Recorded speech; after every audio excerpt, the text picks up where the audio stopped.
Hola, ¿qué tal amigos? Buenas noches. Son ya las 11 con 40 minutos. Ya estamos a unos cuantos minutos de que entre el día 1 de abril y comience ya en forma legal, de acuerdo a la ley de impuesto sobre la renta, lo que es la campaña de declaración anual 2016 de personas físicas.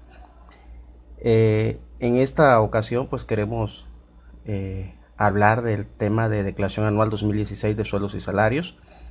Como siempre les saluda su amigo y servidor Juan Alexis Mendoza López de Secuinef, y en esta ocasión pues estamos transmitiendo en vivo desde la ciudad de Villahermosa, Tabasco. Muy buenas noches a todas aquellas personas que aún se encuentran despiertos y están trabajando en lo que son declaraciones anuales, y pues los que ya están durmiendo pero seguramente verán este video, pues muy buenos días. Vamos a dar inicio. Ya en días pasados habíamos comentado y ya veníamos haciendo comentarios de que íbamos a tener una pequeña videoconferencia. Esperamos que pues sea de su total agrado.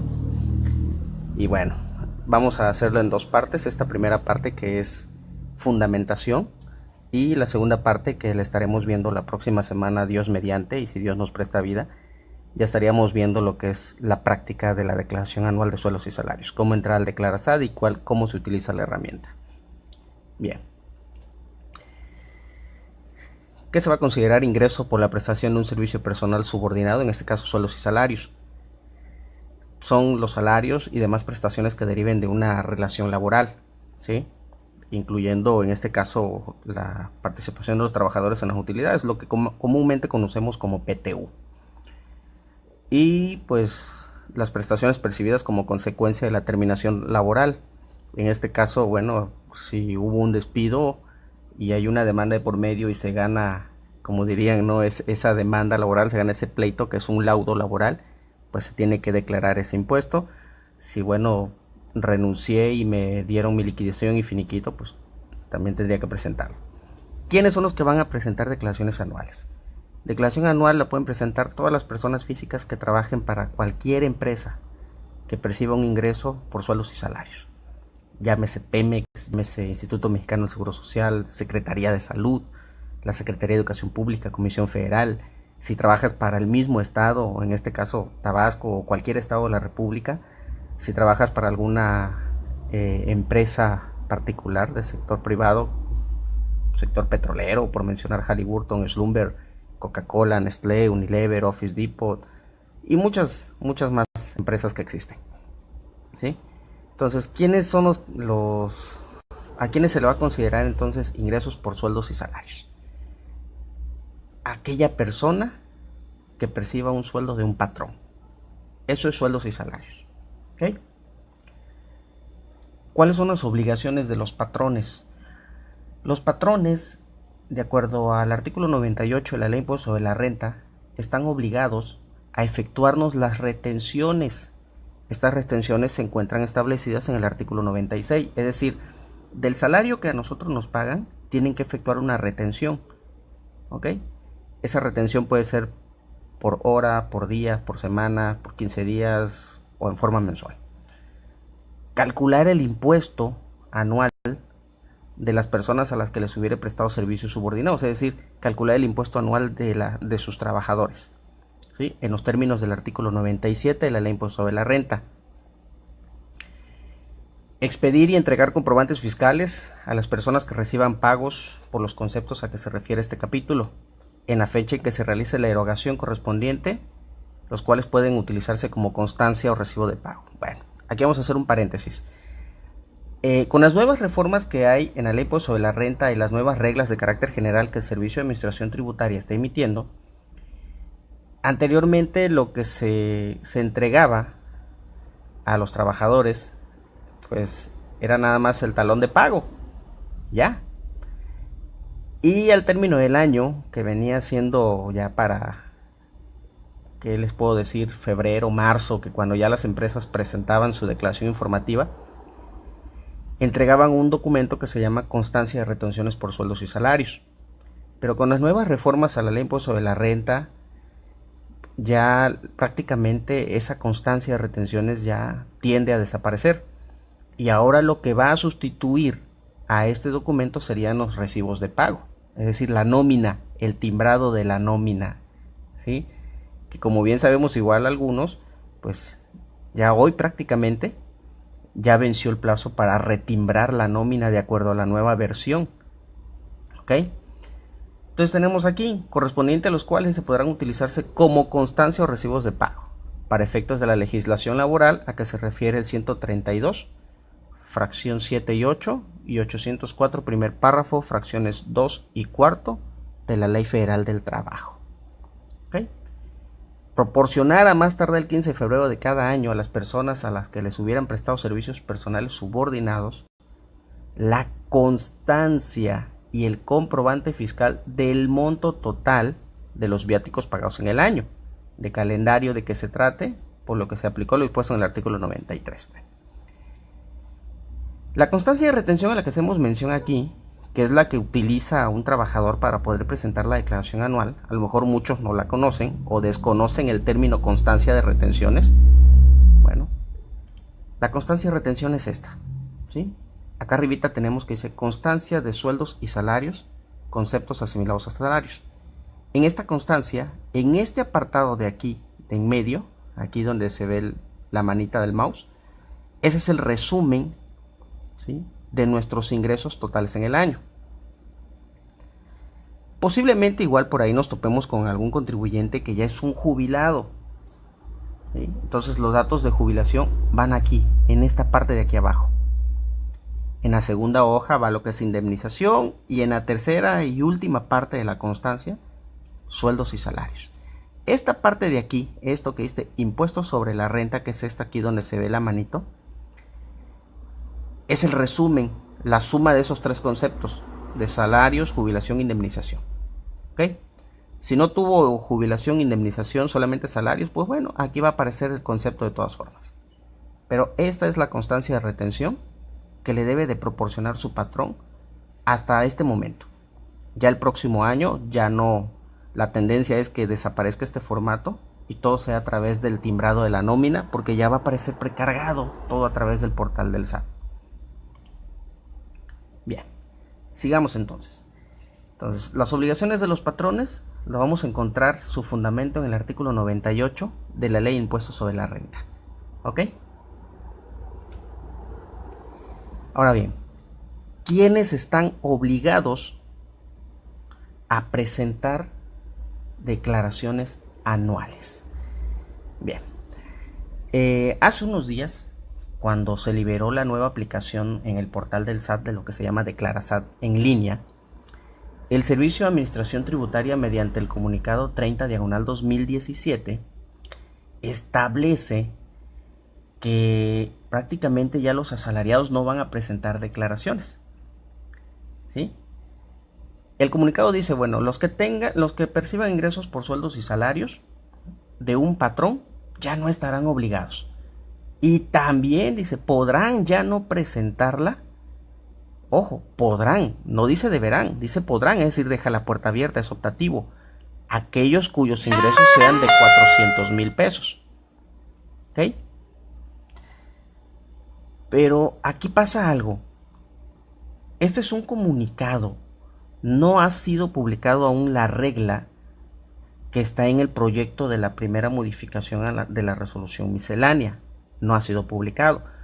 Mas, sin embargo, hay una regla en resolución miscelánea, la regla 1.8, que dice que todo lo que el SAT publique a través de su página o portal, pues adquiere fuerza, no adquiere la legalidad. Pero aquí un servidor se hace una pregunta. Entonces, ¿quiere decir que una regla o un comunicado vale más que lo que está establecido en la propia ley? Se los dejo de pregunta, analícenlo y saquen sus conclusiones. Pero bien, ¿qué dice la ley en sus artículos 97 y 98? ¿Quiénes están obligados a presentar declaración anual? Quienes hayan iniciado la prestación de servicios con posterioridad al 1 de enero, es decir, entré a trabajar en febrero, en marzo o en abril. ¿Sí? Si entré después de enero, estoy obligado a presentar declaración anual. Pero también nos dice, o quienes hayan dejado de prestar el servicio antes del 1 de diciembre. O sea, a lo mejor yo me arrepentí, ya no quiero seguir trabajando en empresa y renuncio antes del 1 de diciembre, estoy obligado a presentar declaración anual. Ah, pero me corrieron. Y me corrieron antes del 1 de diciembre. Estoy obligado a presentar declaración anual. ¿Ok? 2. Quienes hayan obtenido ingresos anuales por los conceptos a que se refiere este capítulo, y cuando dice este capítulo hablamos del capítulo de sueldos y salarios, y ojo, que excedan de 400,000 pesos. Y aquí es donde dice el comunicado, podrán ya no presentarla los que excedan de 400. Y vuelvo a la pregunta, ¿vale más un comunicado que la propia ley? Una recomendación de un servidor es, si rebasaste los 400,000 pesos o estás en el tope de los 400,000, presenta tu declaración anual. ¿Por qué recomiendo esto? Porque no sea que más adelante el SAT emita los requerimientos y se lleven el susto de sus vidas. Que en el requerimiento les estén exigiendo que presenten la declaración anual porque no la tienen registrada. ¿Ok? Tercero, comuniquen por escrito al retenedor que presentarán declaración anual. Este es un arma de doble filo. ¿Por qué? Porque a lo mejor yo no sé todavía hasta diciembre si mi salario en el año realmente excedió o no los 400,000. Entonces, si yo quiero presentar mi declaración anual, porque a lo mejor puede o cabe la posibilidad de que yo pueda tener un saldo a favor, ok, dice la ley, preséntame el escrito o preséntale el escrito al patrón donde le digas, no me presentes la declaración, yo lo voy a hacer. ¿Ok? Pero ¿qué pasa? Se me olvida presentar el escrito. Híjole, ¿qué hago? Tengo deducciones, tengo un crédito hipotecario, pago colegiaturas de mis hijos en escuela particular y los pago con tarjeta para que sea deducible. Tuve gastos médicos y los pagué con tarjeta para que también sean deducibles.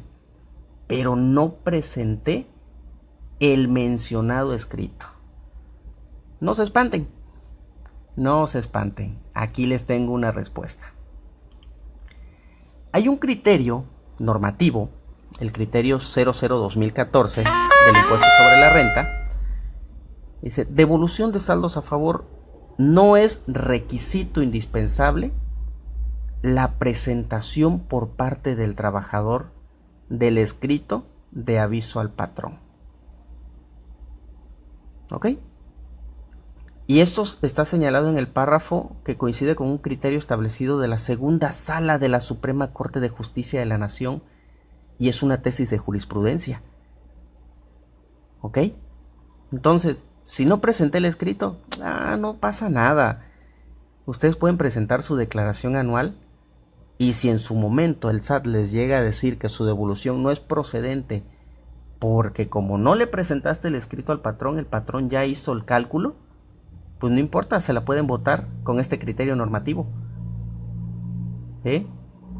Con ese le pueden dar la vuelta al SAT y decirle, oye, estás mal. Tengo derecho a esa devolución porque mediante criterio normativo que tú mismo emitiste como autoridad y que ya es una tesis de jurisprudencia también, tengo el derecho a solicitar mi devolución. ¿Ok? Sigamos entonces. Pero antes que nada, un saludo a todas las personas que nos están sintonizando a esta hora de la noche. Muchas gracias por sintonizarnos. Moray Marceo, un saludo. Te saluda tu amigo Alexis y todas las demás personas que nos están viendo. Muchas gracias por sintonizarnos de verdad. Cuando además dice obtengan ingresos acumulables distintos de los señalados en este capítulo.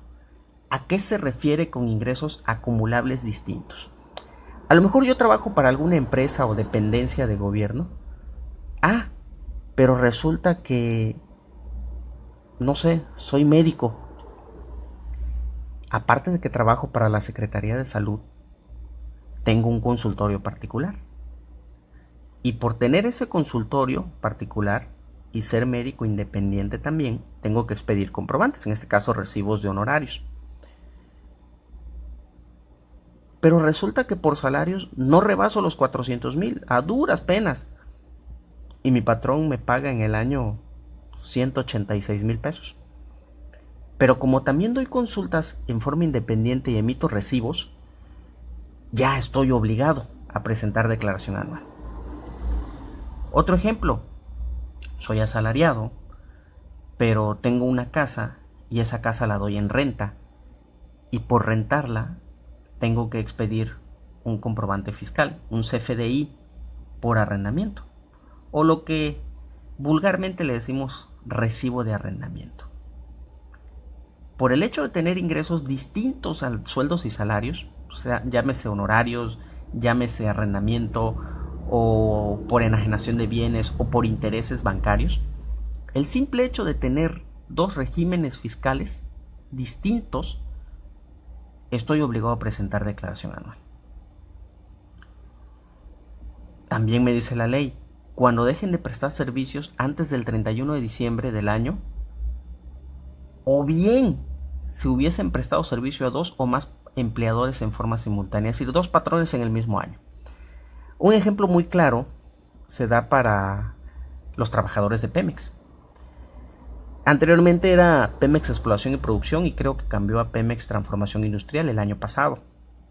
El hecho de que en ese ejercicio Pemex cambió de nombre, pues se genera otro RFC. Entonces, al tener otro RFC, pues ya fueron dos patrones en el mismo año. Muchos dirán, oye, pero sigue siendo Pemex. Sí, es Pemex. Pero Pemex está dividido en muchas partes. Exploración y producción, que ahora es transformación industrial, gas petroquímica, petróleos mexicanos y otros sinnúmero de nombres que tiene. También se da el caso para los que trabajan en el sector salud. Perciben un ingreso de sector salud a nivel federal y perciben un ingreso de sector salud a nivel estatal. O los maestros, los de la SEP, que trabajan para la Secretaría de Educación Pública, tienen dos plazas. Una es federal y la otra es estatal. ¿Ok?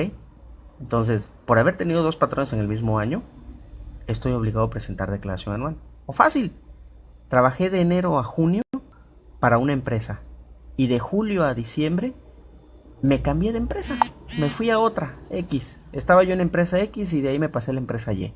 Entonces, por haber tenido dos patrones en el mismo año, estoy obligado a presentar la declaración anual, aun y cuando no haya rebasado los 400,000 pesos. También nos dice la ley, cuando obtengan ingresos, por los conceptos a que se refiere este capítulo, de fuentes de riqueza ubicada en el extranjero o provenientes de personas no obligadas. Es decir, si percibo ingresos del extranjero, trabajé a lo mejor con alguna empresa extranjera, pero no se pagó el impuesto allá, pues lo tengo que pagar acá. Entonces, ya estoy obligado. María Esther García Leiva, muchas gracias por sintonizarnos. Eric Ángel, gracias, muy amable por sintonizarnos. Muy buenas noches. Ahora bien, veamos. Declaración anual. ¿Okay? Las personas físicas que opten, o mejor dicho, que obtengan ingresos en un año de calendario, están obligadas a pagar su impuesto anual mediante declaración, que se debe de presentar en el mes de abril. Y si no estoy equivocado, ya estamos en abril. Hace unos minutos acabamos de entrar al mes de abril. Y el artículo 150 de la Ley de Impuestos sobre la Renta dice que es abril, el mes en que se debe de presentar la declaración. Ya desde hace 2 años, el SAT nos acostumbró a que libera la aplicación anticipadamente, ¿sí? Pero el mes para presentar declaraciones es abril. Aunque claro, con el comunicado que emitió el 30/2017, dice que todo el año pueden estar presentando declaraciones y todo el año se les va a estar devolviendo en forma automática. Esperemos que así sea. Recordemos también que el SAT se va de vacaciones en diciembre. Entonces, ahí queda la pregunta, ¿no? Y la duda. ¿Qué va a pasar entonces? Bien. Podrán optar por no presentar la declaración las personas físicas que obtengan únicamente ingresos acumulables en el ejercicio por los conceptos señalados en los capítulos 1, es decir, salarios, y capítulo 6, intereses. Bien, ¿qué pasa con salarios e intereses? Si yo recibí ingresos por sueldos y salarios, pero tengo una cuenta bancaria en inversiones y me está generando intereses, si la suma no excede de 400,000 pesos, pues no la presento. ¿Ok? Dice, siempre que los ingresos por conceptos de intereses no excedan de 100,000. Si mis ingresos por intereses están arriba de los 100,000 pesos y sumando mi ingreso por sueldos y salarios exceden de 400, estoy obligado a presentar. Si no excede, no lo presento. ¿Ok? Recuerden, artículo 150 de la Ley del Impuesto sobre la Renta. Ahí está el fundamento. Ahora sí, vamos a un tema muy importante. Deducciones personales. El régimen de sueldos y salarios está muy limitado en la cuestión de deducciones. No puede deducir gasolina, no puede deducir, no sé, alimentos, ¿sí? Energía eléctrica, teléfono, no pueden deducirlo. Están muy limitados. Y esa limitante se enfrasca mucho en lo que se denomina deducciones personales. ¿Cuáles son las deducciones personales? El artículo 151 habla de lo que son las deducciones personales. 151 de la Ley de Impuesto de la Renta. Honorarios médicos, dentales, hospitalarios y lo nuevo. Ya también las deducciones por psicólogo y de nutrición ya son deducibles, que anteriormente no lo eran. ¿Y por qué ahora sí psicología y nutrición es deducible? Si antes no. Porque por ahí hubo alguien que interpuso un medio de defensa y ganó. Y al ganarse, lo subieron a rango ya de tesis, editesis, pasó a ley. Entonces ya ahora psicólogos y de nutrición son deducibles. Los honorarios de enfermeras son deducibles. Los análisis clínicos, estudios clínicos o prótesis, compra o alquiler de aparatos de rehabilitación. Oye, me caí y me quebré el pie y me tuvieron que operar, pero me mandaron a que me pusieran una férula posterior. Botas grandotas negras se llaman férulas. Férula posterior. Bueno, pues ese es deducible. ¿Sí? ¿Cuándo son deducibles? Son deducibles en línea recta, ascendientes o descendientes. Cuando hablamos de ascendientes, estamos hablando de padre y madre. Y descendientes, pues son nuestros hijos. ¿Sí? Y laterales, nuestra esposa, cónyuge o concubina. Pero hay una limitante. Para que estos gastos sean deducibles, se tienen que pagar mediante cheque nominativo, transferencia electrónica, tarjeta de crédito o débito de la cuenta del contribuyente. Ojo, no se les vaya a ocurrir que yo, Alexis, por ejemplo, me quebré el pie, fui con el traumatólogo particular, compré mi férula posterior, pero quien hizo el pago fue mi esposa. ¿Sí? Ella pagó con su tarjeta y la factura sale con mis datos. Ojo, no es deducible de impuesto. Tiene que salir el pago de la cuenta del contribuyente. ¿Estamos? Bueno. Ah, y muy importante, al pagar con tarjeta, pidan su comprobante, su factura electrónica, la cual les debe de llegar a su correo electrónico y la cual ya debería de estar precargada en el aplicativo de Declarasat para hacer su declaración anual. Los gastos funerarios en la parte que no excedan de 26.732.64, que equivale a una UMA elevado al año. ¿Y qué es la UMA? La unidad de medida actualizada. Ya no se utiliza en veces salarios mínimos, ya se utiliza la UMA. Entonces, un gasto funeral lo hago deducible siempre y cuando lo haya pagado y tenga mi comprobante fiscal. Pero resulta que ese gasto funeral me salió 50,000 pesos. Ojo, no podemos deducir los 50,000 pesos. Tenemos que deducir el tope permitido, 26,732. Donativos no onerosos ni remunerativos. Cruz Roja, Teletón, Fundación Azteca, los que haces de TV Azteca en enero, eso del juguetón, todos los donativos que demos a instituciones autorizadas para recibir donativos es deducible. ¿Ok? Y aquí una nota. Para donativos, el monto total de los donativos será deducible hasta el 7% de los ingresos acumulables que sirvan de base para calcular el impuesto sobre la renta. ¿Ok? 7%, hay un tope, está limitado. Créditos hipotecarios. Crédito hipotecario destinados a la casa habitación, siempre que el monto de los créditos no exceda de 750,000 unidades de inversión. Aquí habla de UDIs, no habla de UMA. Estamos hablando de 4,172,162 pesos.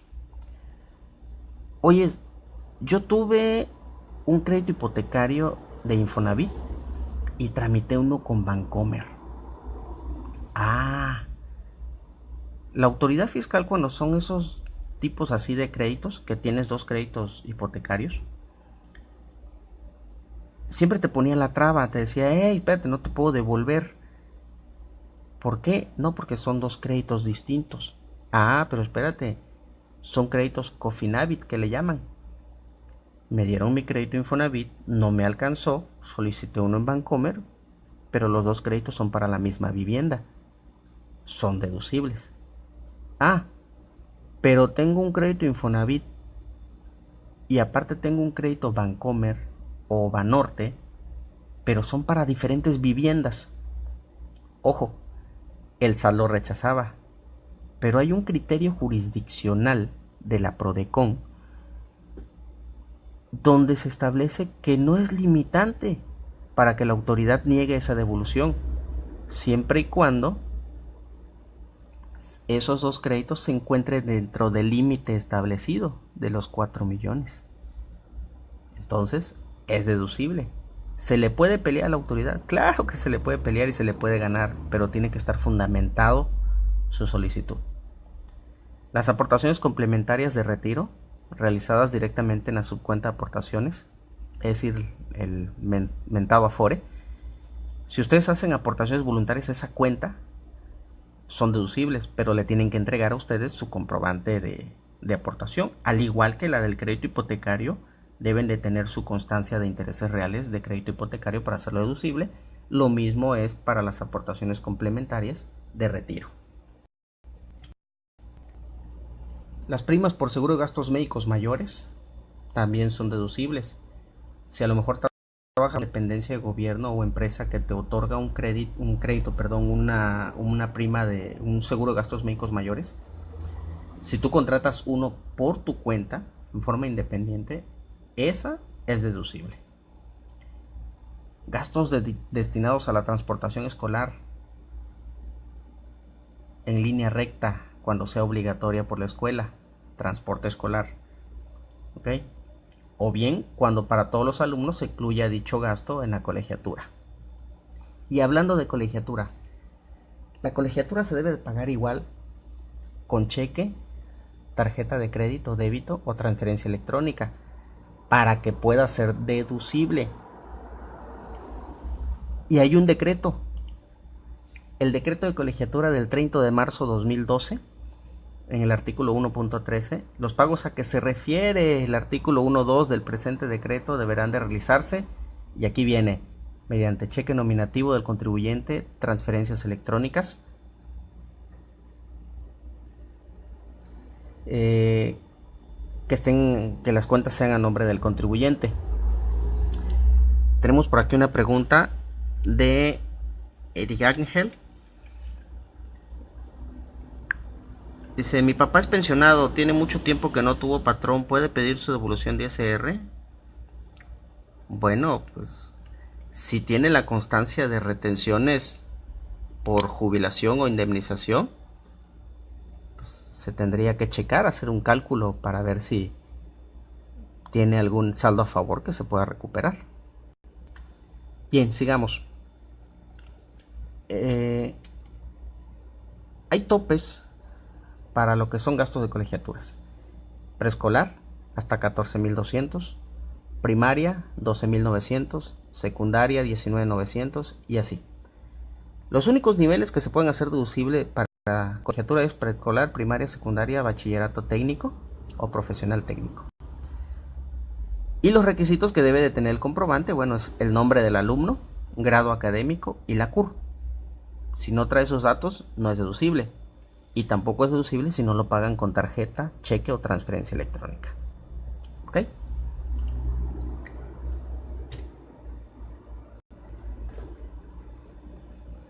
El monto total de las deducciones que podrán efectuar los contribuyentes no podrá exceder la cantidad que resulte menor entre 5 salarios mínimos generales elevado al año o del 15% del total de los ingresos del contribuyente. Bueno, recordemos que en 2014 la autoridad fiscal empezó a limitar o puso un tope de deducciones personales, y esto afecta realmente al que menos gana, porque suponiendo que yo gano 200,000 pesos y tuve una operación de 50,000,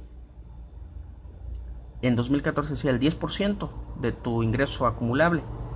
Bueno, yo gané 200,000 y el 10% son 20,000, y mi gasto médico, mi operación me salió en 50, o sea que voy a hacer deducible 20,000, y los 30,000 ya valieron, ¿no? Ya volaron.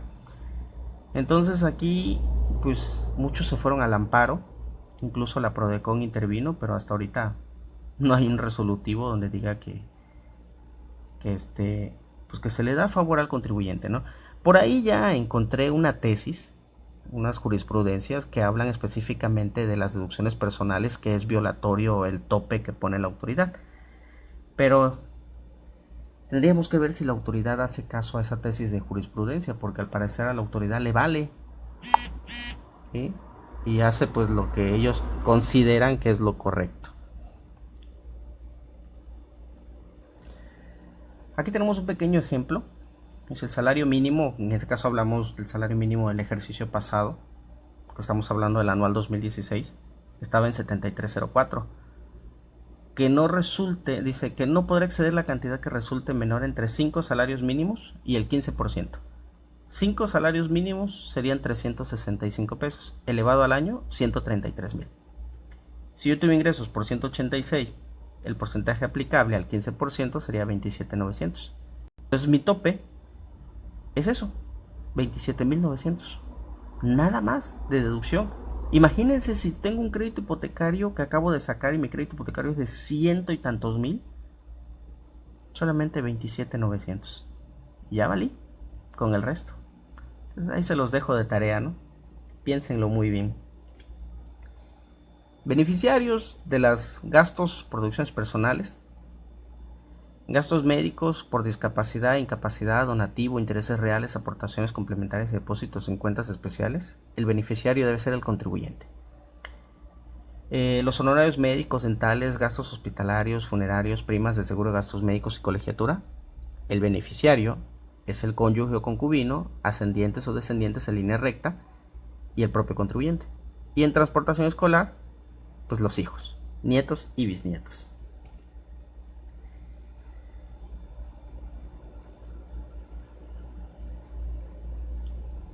Ok. Las personas físicas que obtengan ingresos por la prestación de servicio personal subordinado y que no se encuentren obligados a presentar la declaración anual, es decir, no rebasan los 400,000 pesos.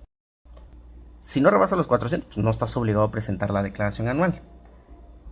Pero en el artículo 260, ¿sí? Yo le puse aquí de la ley pues, sobre la renta. Si no mal recuerdo, creo que sí es ley. Si no es la ley pues, sobre la renta, está en el reglamento, pero es el 260. Creo que fue un error de dedo ahí. Nos dice, podrán presentar siempre que en la misma derive un saldo a favor como consecuencia de la aplicación de las deducciones previstas en el artículo 151 y 2. La fracción 1 y 2 de la ley sobre la renta en su artículo 151 de honorarios médicos y gastos funerarios. ¿Y qué pasa entonces con los demás gastos? Colegiatura, crédito hipotecario y todos los demás que ya vimos. Entonces aquí el reglamento me pone un candado. Me dice, oye, ¿no rebasaste los 400? ¿Quieres presentarla? Preséntala. Pero siempre y cuando hayas tenido gastos médicos o funerarios. No rebasé los 400, no tengo gastos médicos ni gastos funerarios, pero tengo crédito hipotecario. Pregunta, ¿puedo presentar la declaración anual y si sale un saldo a favor, ¿puedo reclamarlo? Claro que se puede, señores y señoras. Sí se puede reclamar esa devolución. Claro que se puede. Hay la fundamentación para poder pelear esa devolución. Pregunten a su contador a ver qué les dice.